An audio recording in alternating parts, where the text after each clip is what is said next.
Shiva news चॅनलमध्ये आपल्या सर्वांचे सहर्ष स्वागत। चला तर पाहूया आजच्या काही घडामोडी। चिमगावकर गल्ली निपाणी येथील विठ्ठल मंदिरामध्ये कार्तिक दीपोत्सव मोठ्या उत्साहात साजरा करण्यात आला। विठ्ठल मंदिरामध्ये आज कार्तिक दीपोत्सव निमित्त भरपूर भाविक भक्त बहुसंख्येने कार्तिक दीपोत्सव साजरा करण्यासाठी उपस्थित होते।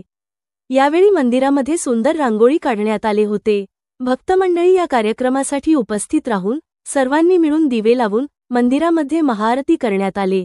त्यानंतर उपस्थित भक्तांना प्रसाद वाटप करण्यात आले। या कार्यक्रमाच्या वेळी काही मान्यवर मंडळी सुद्धा उपस्थित होते। त्यांच्या हस्ते दीपप्रज्वलन करण्यात आले। कार्यक्रम अगदी मोठ्या उत्साहात आनंदात पार पडला। शिवा न्यूजसाठी शिवानंद वसेदार। चॅनेलला लाईक व सबस्क्राईब करायला विसरू नका। बेल आयकॉन क्लिक करा।